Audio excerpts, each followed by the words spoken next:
virus itu perlu media untuk bisa bertahan hidup ya. Karena virus itu tidak akan bisa memperbanyak diri di luar tubuh. Kalau masuk ke dalam tubuh, baru nanti bisa memperbanyak diri jadi banyak gitu. Kalau di luar dia nggak bisa, tapi dia perlu media. Nah, medianya yang paling cocok buat virus COVID-19 itu apa? Adalah di droplet. Droplet itu butiran-butiran air yang keluar pada saat ada seseorang yang terinfeksi, kemudian dia bersin dan menyembur.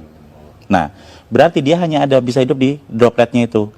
Dan droplet itu akan menyebar dalam jarak ya sebatas radius itu aja 1-1,5 meter. Kalau dia ada di 2 meter, ya dia tidak.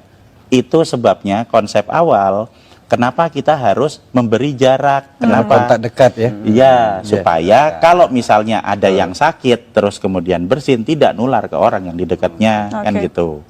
Nah, yang lain lagi, kalau kita mau supaya lebih aman lagi, nah, yang sakit ya sebaiknya nggak usah main-main keluar, di rumah saja, terus minum vitamin. Virus selalu butuh media untuk bertahan hidup.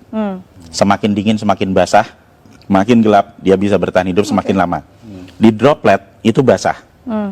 Nah, kalau misalnya katakanlah saya ada di dekat sini, kemudian saya bersin misalnya, saya bersin, nah droplet yang ada di situ, kalau misalnya nanti kena di baju, nah dia akan bertahan juga di baju lama. Nempel. Iya, lah terus pas pada saat kita buka baju, terus nanti kena hidung kita, ya akan masuk ke dalam.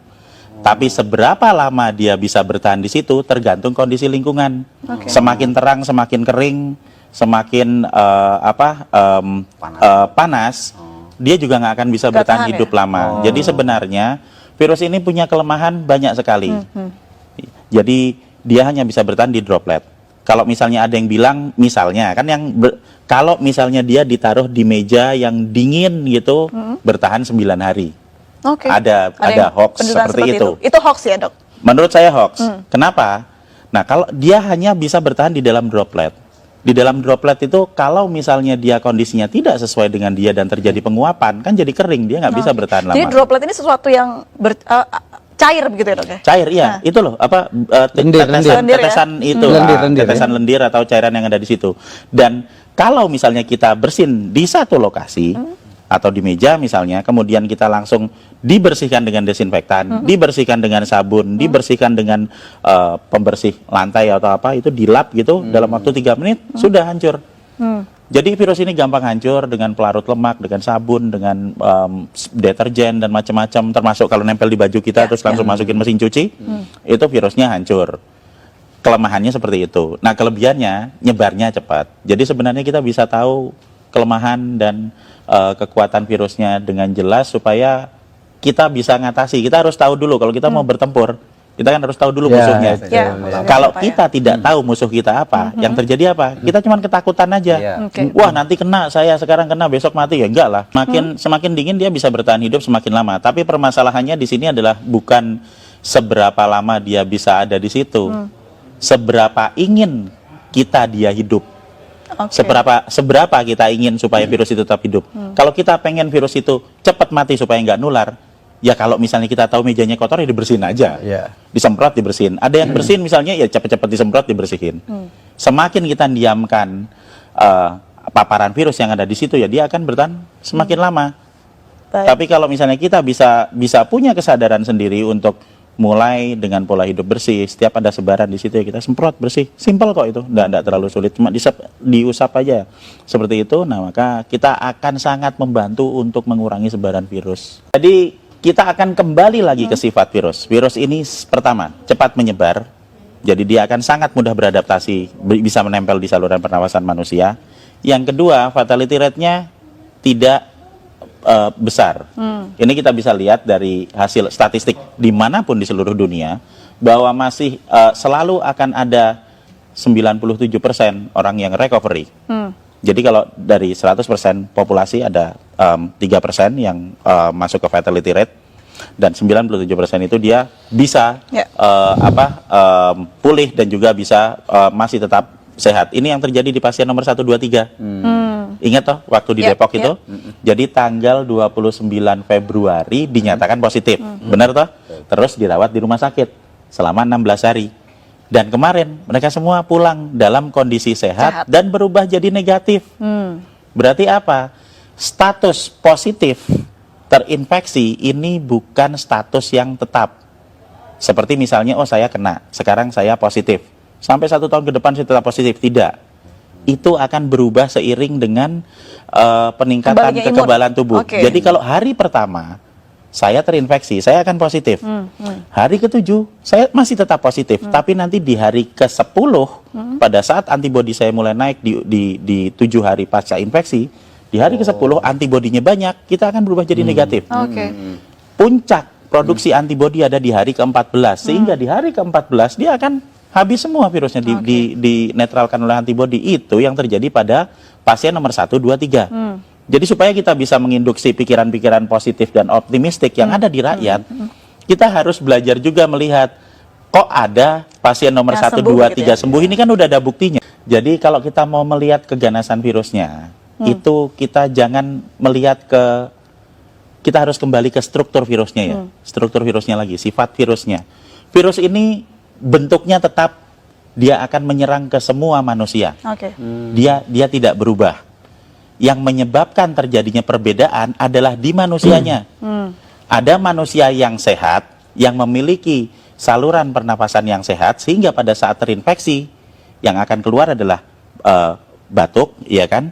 Kemudian nanti bersin, pilek, kemudian dia demam, sampai paling 5 hari. Dan kemudian di hari ke-7 dia akan mengalami recovery. Oke. Dan di hari ke-14 dia full sembuh, persis seperti pasien nomor 1, 2, 3. Tapi untuk orang-orang yang berada di dalam grup dengan resiko tinggi, misalnya yang udah berusia lanjut. Oke. Kalau orang usianya lanjut, kemudian dia nanti akan memiliki pengurangan dalam hal produksi antibodi karena usianya Ini udah lanjut. Di statistik itu dia ada di usia antara 70-80. Itu di statistik datanya. Terus yang kedua, manusia dengan komplikasi penyakit, diabetik misalnya, atau hipertensi, atau stroke, gitu kan. Dan yang ketiga adalah manusia yang memiliki riwayat gangguan pernapasan, Oke. misalnya TBC, misalnya bronkopneumonia, bisa jadi juga asma. Maksudnya adalah saluran pernapasannya sudah mengalami kerusakan Oke. sebelum ditempeli virus, sehingga pada saat ketempelan Lebih gampang, COVID-19 akan lebih parah. Itu yang menyebabkan terjadinya ada angka fatality rate 3%. Baik. Nah, jika kita akan fokus ke 3% ini, berarti kita akan berbicara mengenai grup dengan resiko tinggi, sehingga yang seharusnya lebih diperhatikan adalah yang di grup dengan resiko tinggi ini untuk dapat prioritas ke rumah sakit. Kenapa? Supaya rumah sakitnya nggak penuh, dokternya nggak repot. Jadi nggak ada yang baru pertama kali kena sekarang baru demam sebentar terus waduh besok saya mati langsung ke dokter. Nggak seperti itu. Kita mendahulukan grup dengan resiko tinggi, sehingga tidak semuanya harus masuk rumah sakit. Nah, kita harus memberikan edukasi gimana caranya supaya kita bisa melawan virusnya yang ada di luar tubuh, meningkatkan antibodi yang ada di dalam tubuh secara mandiri, supaya kita semua nanti bisa mengatasi virusnya. Jadi kita berbicara mengenai masalah sebaran virus. Oke. Jadi satu hal yang harus kita pahami dulu, ini imunologi basic, adalah bahwa kalau saya pernah kena virus, misalnya saya pernah kena virus COVID-19, nah tubuh saya akan punya data tentang virus ini. Sehingga pada saat nanti saya kena lagi, saya akan kebal. Pertama kali kena, antibodi saya akan keluar dalam waktu 7 hari untuk yang infeksi pertama. Tapi nanti begitu infeksi kedua, saya kena lagi, itu nggak usah nunggu 7 hari karena sudah ada datanya di sel memori. Saya akan mengeluarkan dalam waktu 24 jam, sehari langsung kebal. Ini prinsip dasar kenapa kita semua harus divaksin. Oke. Jadi kita kasih virusnya dulu, dikenalin, supaya nanti kalau ada lagi, antibodi kita bisa keluar lebih cepat dan lebih banyak. Nah, jadi kalau misalnya saya sudah pernah kena, kemudian saya sembuh dalam waktu 14 hari, saya keluar ke kerumunan, dan di kerumunan ini ada orang yang sakit, kemudian saya kena lagi. Apakah saya bisa kena? Jawabannya ya, pasti ya. Kalau diambil sampel, apakah itu akan jadi positif? Ya, benar jadi positif. Tapi apakah infeksi kedua itu akan membuat saya sakit? Tidak, karena saya sudah punya antibodi. Dan kalau yang pertama tadi, mungkin kita ingat, hari pertama positif, nanti hari ke-7 masih positif, hari ke-10 bisa jadi negatif. Yang pertama, infeksi pertama. Kalau sudah saya kena lagi, hari pertama positif, nanti hari ketiga bisa positif, hari keempat sudah negatif. Karena antibodinya sudah keluar. Dengan memberikan vitamin E dan vitamin C, kita Oke. bisa memproduksi antibodi 2 sampai 3 kali lipat lebih banyak daripada normal. Jadi produksi antibodi yang normal itu akan bisa dicapai jika kita dalam kondisi yang fit. Berarti apa?